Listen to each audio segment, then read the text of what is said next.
Genré. J'ai tué Alfred Evenrock. Pour monsieur et madame Robert Despréchin. Je posai ma bicyclette contre une borne et dépliai la carte que l'on m'avait remise chez Colson. Minvin et Minvin. Savon, rasoir, blaireau. C'était une carte du Ken et d'une partie du Surex. Mais l'employé qui me la donna m'affirmait que le Ken rendait mieux. Elle avait menti, of course. Je n'ai jamais connu des gens moins disposés que ceux du Ken à acheter des rasoirs de Selfields, des tubes de pâte de savon, des flacons d'eau lémifiante, bref, tout ce qui est nécessaire pour se faire un visage glabre et net. La carte était suffisamment complète pour qu'on puisse se diriger vers St. Mary Grace, en sortant de Londres, par Lewishcombe. Mais à partir d'Orpington, elle présentait de fâcheuses erreurs routières et des lacunes sans nombre. C'est ainsi que je cherchais vainement Sheffield dans la direction indiquée, et en fus fort fâché, car l'employé avait marqué au trait de crayon rouge pour me faire croire que c'était un bon endroit de vente. Heureusement qu'un être hâve et hirsute vient à mon secours. Il jaillit couvert de brindilles d'une fourrée où il venait probablement d'achever une petite somme profitable. « Avez-vous du feu à me donner ?» me demanda-t-il en touchant en matière de salut les restes d'un chapeau. J'en avais, et le lui dis. « C'est que je n'ai pas de cigarette non plus, » me dit-il. Je lui donnai et la cigarette et le feu, ce qui me valut un bon regard de chien reconnaissant. Il s'apprêta à prendre congé lorsque... « Cherchez-vous quelque chose par ici ?» me demanda-t-il entre deux bouffées. En effet, Sheffield, vous lui tournez le dos. Mais n'allez pas le regretter, c'est plein de crétins et d'avares ici, c'est Reglinton. Reglinton ? Cela ne figure pas sur la carte.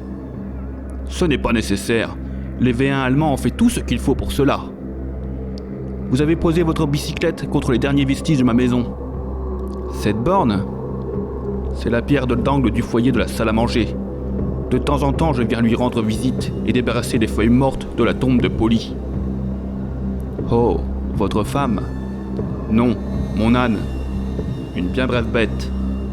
Je me demande en quoi sa mort pouvait aider les friches à gagner la guerre. Si vous êtes venu ici pour vendre quelque chose, allez plutôt du côté des Helms. Les gens y sont un peu moins bêtes qu'à Sheffield, dit-il. C'est ainsi que tout ce que reste de Reglinton, murmurai-je, en caressant la borne. Pas tout à fait. Il y a la maison de Miss Florence B, qui fut épargnée comme par miracle. Vous passerez devant chez elle, au Helms. C'est presque en face du cimetière. La maison est allouée. Mais quel est le fou qui voudra d'elle ? Il fit un geste circulaire de la main. Reglinton, Polly. Je vous dis adieu pour toujours, clama-t-il avec emphase. Pour toujours ? J'ai déniché un job sur un cargo qui va aux Caraïbes. Une fois là-bas, je compte bien pouvoir me débiner. Tenant ma bicyclette par la main, car le chemin était malaisé, en diable, je longeai le cimetière plus consciencieusement, fouillé par les bombes allemandes que la vallée des rois pour l'équipe de Lord Carnarvon, et vis Miss Florence B, appuyée contre la barrière de son jardin et me regardant venir. C'était une femme aux approches de la quarantaine, de mine agréable bien qu'un peu sévère. Elle me vit jeter un regard sur l'écriteau jaune dépassant la haie et sourit. « Si vous êtes envoyé par une agence de location, commença-t-elle. Je secouai la tête. « Si vous étiez un gentleman, j'essaierais de vous vendre 1 livre de savon pour la barbe, disais-je en lui rendant son sourire. Les occasions d'échanger quelques mots avec ses semblables devaient être bien rares pour Miss B, car elle émit quelques lieux communs sur les temps durs et incertains que l'on traversait, dans l'intention évidente de ne pas retourner trop vite au silence et à la solitude. Depuis le moment où j'entrai au service de Colson, Minvin and Minvin, à la commission, cela va sans dire, celui où je quittai l'ancien maître de Polly et celui où je souris à Miss B, je n'avais eu d'autre intention que de vendre des rasoirs et du savon aux habitants de Ken. Un instant plus tard, j'avais déjà échafaudé un plan absolument différent de ce qui devait me fournir la pâtée quotidienne. Et c'est à ce moment que naquit Alfred Evenrock. Je jetai un long regard autour de moi et hochai pensivement la tête. C'est singulier, disais-je à mi-voix.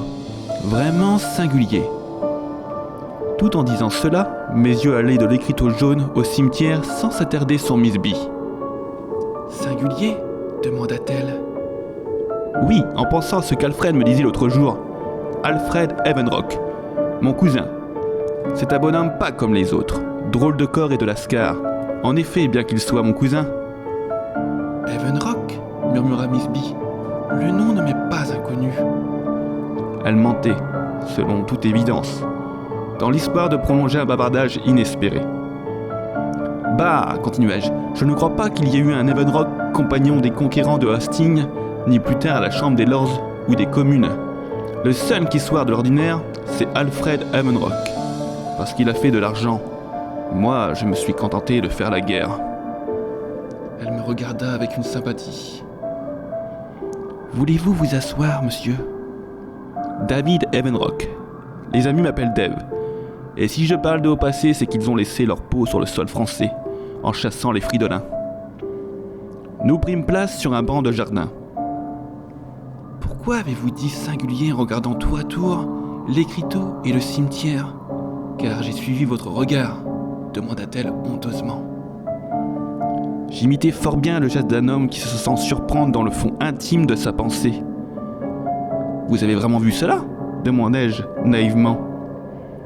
Eh bien, voilà. Un ange passa. Ce fut un bref silence plein d'attente pour Miss B et de confusion habilement jouée pour moi. Mais mon projet prenait corps. Eh bien, voilà, repris-je sur un ton qui trahissait terriblement l'embarras. L'autre jour, donc, Alfred me dit... Voyez-vous, David ? Il ne m'appelle jamais Dave. Voyez-vous, j'en ai assez de Londres et des grandes villes et des voyages. Tâtez de Betch, de Margate ou des Sorlingers, lui conseillai-je. Il grogna. Fermez votre poitin, sans doute espériez-vous en tirer une commission. Ne jouez pas à ce jeu avec moi. Ce que j'ai fait, c'est une maison dans un désert, et près d'un cimetière qui ne reçoit ni plus ni mort, ni visite. Voilà ce qu'il m'a dit. Miss B ouvrit de grands yeux. Ce n'est pas possible, s'écria-t-elle. Alfred n'est pas un type comme un autre, répliquai-je. Je ne dis pas qu'il soit fou, car il n'a pas son pareil pour arrondir son magot. Mais il est quelque peu... maniaque. À ce point ? C'est-à-dire que sa marotte est de faire tourner les tables, de lire des livres de sciences occultes. Il ne jure que par un certain docteur, Jandy, une sorte de sorcier qui vécut au temps de la reine Élisabeth, et qui s'occupait de faire sortir les morts de leur tombeau. Quelle horreur, s'exclama Miss Florence, mais ses yeux brillaient de joie et d'espoir d'en entendre davantage. Mais je gardais bien de lui en faire plus large mesure. Ces bêtises me font tourner le corps, continuai-je. Mais je suis bien obligé de les écouter, car de temps à autre, Alfred m'aide un peu. Très peu, je dois le dire. Toutefois, je lui rendrai peut-être service en parlant de votre maison qui est précisément à louer. Je me levai pour prendre congé, bien que mon projet exigeât une plus longue entrevue. « Laissez-moi vous offrir un verre de vin », proposa Miss B, après une légère hésitation. Je fis un geste poli de refus. Je ne bois jamais ni vin ni liqueur. Elle me jeta un regard plein d'admiration. « Dans ce cas, vous ne refuseriez pas une tasse de thé. Il est très bon. C'est du Lipton d'avant-guerre. » J'acceptai, non sans avoir visiblement hésité à mon tour. Elle me fit entrer dans un salon d'aspect agréable et même riche, car dès l'entrée, je repérai 2 splendides toiles de Whistler. Une fastueuse argenterie, mais je me gardais bien de laisser paraître de l'intérêt. Le thé était vraiment bon, et fort bonnes les cigarettes de Muranti. « Parlez-moi de votre cousin, puisqu'il pourrait éventuellement devenir mon locataire, demanda-t-elle. « Oh, m'écriai-je, je ne vous ai rien promis. Alfred est un type pas ordinaire, et bien qu'il soit superstitieux, en diable, n'espériez pas à lui soutirer la forte somme. Quand il s'agit d'argent, il devient froid et précis comme une machine à calculer. » « Je n'ai nullement cette attention, protesta Miss B. Je louerai avec plaisir cette maison de toute meublée, à un prix raisonnable, pour m'évader à jamais de ces lieux sans joie. Je compte bien me retirer à Doncaster, d'où je possède une propriété. » « Comme vous êtes heureuse de pouvoir dire cela, murmurai-je. Les femmes m'ont souvent dit que ma bouche, quand par un rapide abaissement des coins, exprime l'amertume devient adorable. Je crois qu'elles n'ont pas tort. J'esquissai la rapide grimace et Miss B l'aperçut. Elle produisit l'effet que j'en attendais. Ne soyez pas triste, monsieur. Dave, murmura-t-elle. Ce n'est jamais une propriété à Doncaster qui fait le bonheur. Une balle bien placée, disons en plein cœur, aurait fait le mien, ricanai-je. Une balle comme Percy Whitside ont reçu à Octeville et Bramstone à Grandville.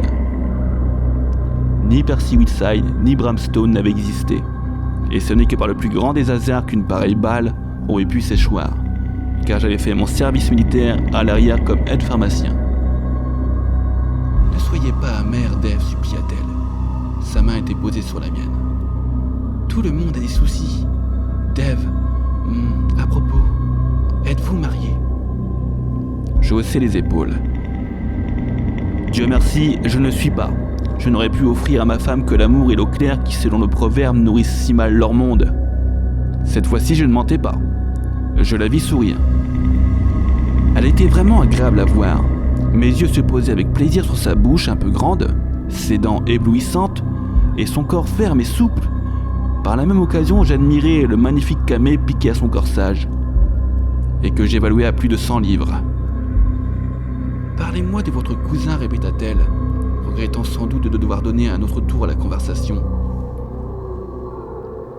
Je ne puis vous le décrire. Il se croit beau. Moi, je le trouve déplorablement laid. Avec sa petite moustache en croc, ses sourcils roux, ses horribles lunettes teintées, il prend du ventre et je ne puis souffrir les hommes gras. Il a toujours les mains sales comme s'il venait de trier un fond de grenier et il boit. Et vous, dit Miss Florence, en souriant, vous êtes sobre ? Cela explique votre répugnance, bien que, en cette sauge, vous manquiez un peu de charité. S'il buvait du whisky, et même du vulgaire gin comme tout le monde, m'écriai-je, passe encore. Il ne sort jamais sans une bouteille plate remplie de Kirschwasser, une horreur. Et s'il s'en tenait là, mais non, on lui fait injure en refusant d'y goûter, car c'est l'unique chose qu'il entend partager avec son prochain.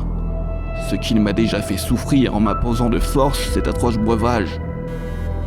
Miss Florence partit dans un petit éclat de rire. Vous exagérez. Moi-même, je ne recule pas devant un petit verre de kirsch, frais et parfumé. Ne faites pas le méchant, dit-elle gentiment. Il ne faut jamais juger trop sévèrement les autres et savoir leur pardonner de petits travers. En êtes-vous exempt vous-même ? Je plantai mes regards dans les siens. J'en ai de gros. Non des travers, mais des défauts. D'abord, je veux qu'on respecte les morts, qu'on ne dérange pas leur divin repos, par d'affreuses pratiques de sorcellerie. Mais ce n'est pas un défaut, c'est ce qu'il m'a ma nouvelle amie. D'accord, à condition de ne pas se conduire comme un porte-fée ivre, quand on trépasse devant moi ce que je considère comme une loi sacrée. Seriez-vous un peu violent ? Je le suis. Je ne serai pas la première fois que j'envoie mon poing sur le nez d'Alfred à ce propos. Voyez-vous, Miss, je suis de ceux qui défendent leurs amis. Les miens sont morts. Je continue de les défendre morts. Je vis ses lèvres trembler. Mon Dieu, dit-elle lentement, vous êtes un homme. Je me levai et attendis qu'elle me tendit la main pour la serrer. Adieu, Miss B, disais-je. Je parlerai à Alfred, mais sachez que je n'ai aucune influence sur lui. Pourquoi dites-vous adieu ? Je baissai les yeux. Ma bouche acquisita son rapide et amer rictus. Parce que... Et puis je ne le sais pas. Adieu. Je m'en allai à grands pas, sans me retourner. Puis, enfourchant ma bicyclette, tout en roulant, je ne quittais pas mon rétroviseur des yeux. Miss Florence B, immobile contre la barrière du jardin, la main sur son cœur, me suivait du regard. Il ne me fallut que quelques jours pour mettre complètement mon projet à exécution, et à trouver 5 ou 6 livres. La bicyclette appartenait à Colson, Minvin et Minvin, et je ne pouvais songer à la vendre. Mais je vendis mon Shakespeare, une belle édition que je regretterai toute ma vie. J'en tirai 10 shillings, que j'ai mis sur Halifax, qui courait à Northwood. Le diable dut être de mes côtés, car le cheval me rapporta 10 livres. J'eus quelque peine à trouver un flacon de bonne Kirschwasser, non moins m'en procurer un d'acide cyanhydrique, puisque je fus du métier, pendant la guerre, comme je crois l'avoir dit. Une bonne teinture capillaire me faisant don d'une flamboyeuse chevelure rousse, et pouvant disparaître en un tournement, fut également difficile à découvrir, mais j'y parviens. Les postiches, un complet assez usagé mais criard, les lunettes au vert teinté, tout cela ne fut qu'une question d'heure. Au collège, j'interprétais jadis quelques rôles de composition dans des comédies de salon, et de toutes parts on me disait destiné au théâtre. La vie se complaît à faire mentir les prophéties. J'ai fait 100 métiers hors celui d'acteur. N'empêche que le miroir me renvoya l'image d'un Alfred Evenrock parfait. Mes calculs ne prêtaient à ce nouveau-né, à moustache et à lunettes, que 24 heures d'existence à peine. « Monsieur Alfred Evenrock » dit Miss Florence B. « Je vous ai reconnu, immédiatement. Tant votre cousin vous a bien décrit. » « Alors il a dû solidement doper sur mon compte, » répondis-je d'une affreuse petite voix de tête. « car il ne pourrait en faire autrement, tel que je le connais. » « Il n'en est rien, » répondit évasivement Miss B. « Allons donc, je connais David, c'est un être envieux qui ne réussit pas dans la vie, car il prétend qu'il n'a rien au-dessus de la plus plate honnêteté. Quel idiot, hein ?» « Je ne trouve pas, » dit Miss Florence en pinçant la bouche. « Ta, c'est une brute, et n'hésite pas à employer ses poings, même lorsqu'il s'en prend pas directement à lui. Il est vrai que cela lui a rendu service pendant la guerre. Il est courageux, je dois l'admettre, bien que je n'admire pas cette vertu militaire. Comment le trouvez-vous? Beau, sans doute. » « Il n'est vraiment pas mal, » dit franchement Miss Florence. « Voyez-vous cela? Toutes les femmes le diront, comme vous. Croyez-vous qu'il en tire quelques avantages, comme il pourrait le faire? Pas du tout. C'est un vertueux. Ah, quelle âne bâtée! » « Voulez-vous visiter la maison ?» demanda Miss B d'une voix glacée. « C'est pour cela que je suis venu, répondis-je lourdement. Et non pour voir si vous êtes aussi belle qu'il l'a dit. » « Comment? Il vous a dit que... » ?»« Il l'a dit. Mais n'espérez rien de ce paragon de vertu. » Miss B se redressa les joues en feu. « Laissez cela, monsieur Alfred Evenrock, dit-elle, en mettant fortement l'accent sur le prénom. Et veuillez me suivre. » La maison était fort belle, confortablement meublée et très bien entretenue. « Vos domestiques vous coûtent-ils cher ?» demandai-je. J'attendais la réponse avec un peu d'anxiété. « Je n'en ai plus depuis des mois. L'endroit est très solitaire. Mais je m'y plais pourtant suffisamment pour l'habiter encore. Toutefois, l'entretien de cette maison devient trop lourd pour moi seul. » Je fis un geste de mécontentement. « Vous en trouverez certainement else, me dit-elle vivement. »« Ou à Londres. Ne vous préoccupez pas, répondis-je. Au fond, c'est cette énorme solitude qui fait mon affaire. » Je me tournai vers la fenêtre et restai longtemps en contemplation devant le cimetière. De temps à autre, je murmurais comme perdu dans de profondes pensées. Eh oui, c'est bien ce qu'il faudrait. Cela pourrait convenir. Je me tournai vers elle et ma voix se fut plus aigre que jamais. Écoutez, ma petite. Je la vis réprimer un sursaut d'indignation. Je suis un homme franc comme l'or, ce qui ne veut pas dire que je jette l'or par porte et fenêtre. Votre bicoque me plaît, surtout parce qu'elle me donnerait le repos dont j'ai besoin. Mais n'allez pas me demander un grand prix, sinon il n'aura rien de fait. 100 livres par an et un bail de 3 ans. Vous pouvez toujours courir, hurlai-je. C'est du vol, manifeste, la moitié, je ne dis pas encore. Restons-en là, dit-elle avec lassitude. Mon prix est des plus raisonnables. Je suis un fort bon type, disons 60 livres, et je paie content. Je tirai une liasse de banknotes de ma poche. C'était d'ailleurs des billets de la Sainte Farce, que j'avais payé 3 shillings les 100. On tomba d'accord sur 70 livres, et je ne cachais pas ma joie. Établissez le reçu, ma chère. Vous faites une fameuse affaire, et moi je ne me plains pas. Bien que ce soit un peu cher à mon avis. Là-dessus, on prend un verre, hein? Je n'ai pas de vin à vous offrir, dit-elle froidement. Qui parle de vin? Pouah, j'ai ce qu'il faut, disais-je, en tirant le flacon de ma poche, puis en cueillant 2 verres sur le buffet. Soit, dit-elle avec un peu de mépris. Le sort en était jeté. Miss Florence B allait mourir.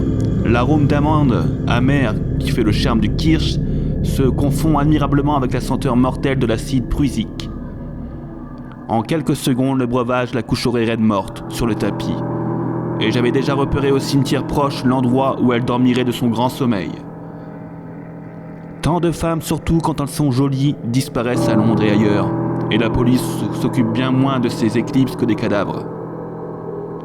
Je savais déjà où se trouverait le coffre-fort qui ne comporterait pas même de disque à secret. J'avais vu un sac à main laissé négligemment entrouvert sur un guéridon, gonflé de billets, qui n'étaient pas de la Sainte Farce. Après, Alfred Evenrock s'évanouirait à son tour, et redeviendrait David Evenrock. Je jetai un regard de profond regret sur les Whistler, qu'il me faudrait laisser regarder dans le vide quand brusquement j'abandonnai le projet et que sur l'heure j'en conçus un autre. Il m'est impossible de déterminer le temps que cela me prit. Je crois à peine que la question du temps fut en jeu. Ce fut immédiat, spontané. Mais combien plus beau.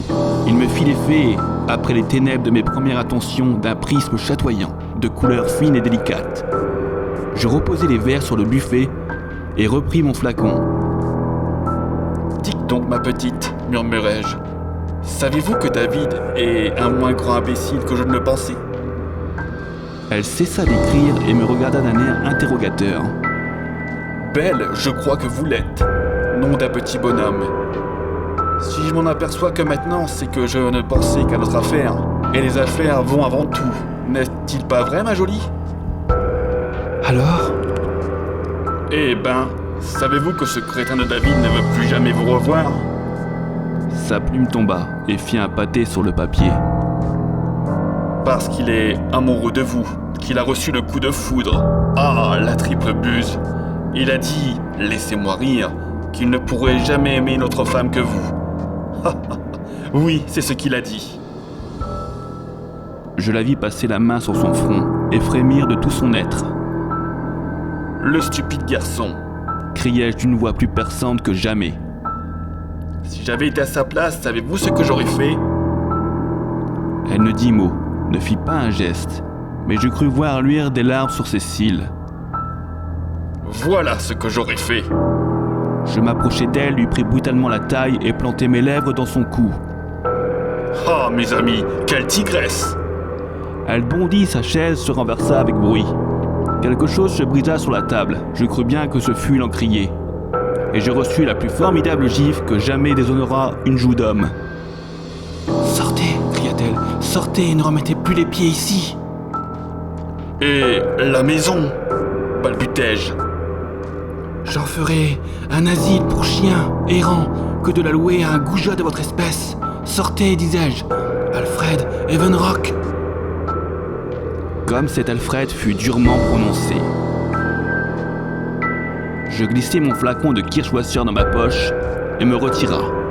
Une fois dans le jardin, je me retournai et lui lançai la plus ignoble injure qu'un homme puisse jeter à la tête d'une femme.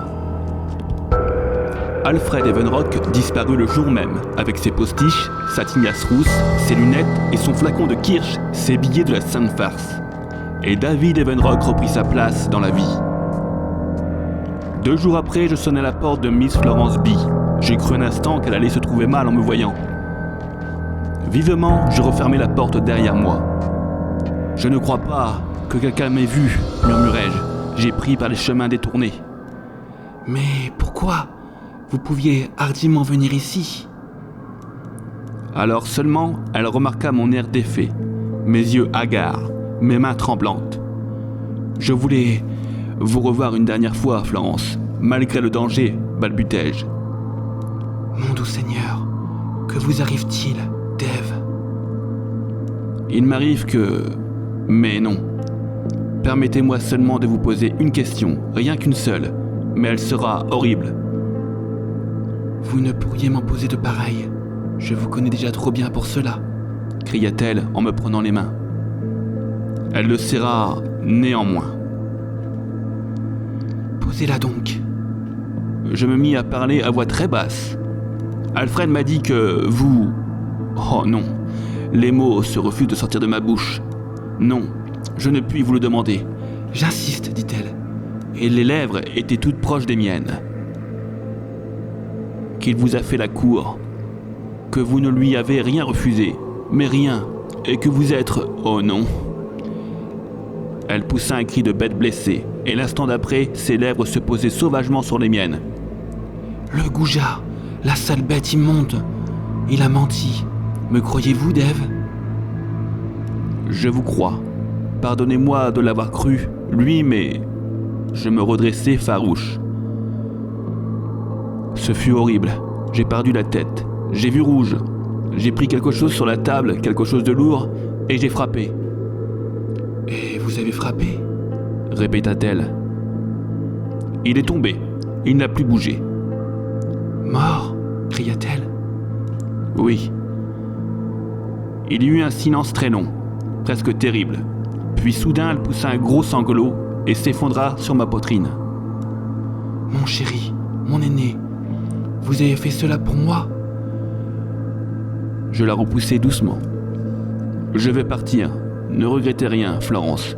Moi-même, je n'ai qu'un regret. C'est de vous quitter pour toujours. Que ma destinée s'accomplisse. Adieu. Non ! Elle poussa les verrous de la porte. Elle ne posa qu'une seule question au sujet de mon crime. Et ne le fit qu'une fois. Et le corps ? Tamise, murmurai-je. C'est affreux, n'est-ce pas ? C'est très bien. Je m'étais attendu à ce que Miss B m'aurait offert de l'argent. Beaucoup d'argent pour passer les mers. Et me refaire une existence. Il n'en fut rien. Nous quittâmes Buglington 8 jours plus tard, pour Doncaster.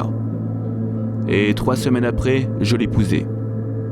Jamais ménage ne fut plus heureux. Ma femme était très riche et me défendit de chercher une occupation. Notre enfant, un garçon, naquit l'année suivante.